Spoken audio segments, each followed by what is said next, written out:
দুর্নীতি মামলা বিধাননগর কর্পোরেশন ৭ নম্বর ওয়ার্ডের পৌরপিতা দেবরাজ চক্রবর্তীর নতুন লকারের হদিশ পেল বাগুইহাটি থানার পুলিশ।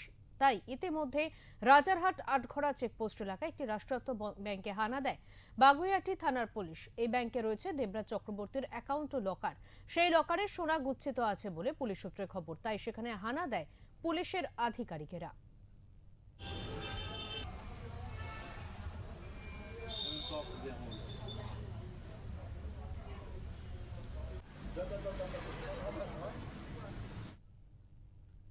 নিয়োগ দুর্নীতি মামলায় বাগুইহাটি থানার পুলিশ নিউটাউন চিনার পার্ক এলাকার ইন্ডিয়ান ব্যাংকের ব্রাঞ্চের থেকে তদন্ত শেষ করে বেরিয়ে যায়। সাংবাদিকরা পুলিশকে কিছু পাওয়া গেছে কিনা প্রশ্ন করলে পুলিশ কোনো উত্তর দেয়নি। অন্যদিকে দেবরাজ চক্রবর্তীর মাকে দেখা গেল ওই দিন ওই ব্যাংকের থেকে বেরোতে।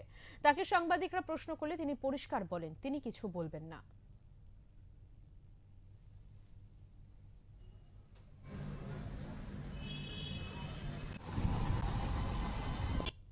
দিদি কত টাকা ছিল সোনা, কত কত সোনা পাওয়া গেছে দিদি একটু বলুন দিদি, সহযোগিতা করুন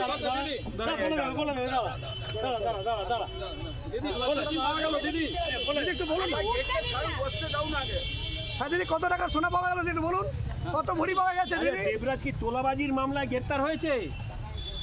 দেবরাজ কি তোলাবাজি করেছিল? বলছেন না কেন? তোলাবাজি করেছিল? কত কি পাওয়া গেল দিদি? তোলাবাজির টাকাটা দিয়ে এগুলো তোলাবাজির টাকা পা দেখে বলুন বললে যাও না। আপনার নামটা বলুন, আপনার নামটা কি? আপনি ভয় পাচ্ছেন নাকি দিদি?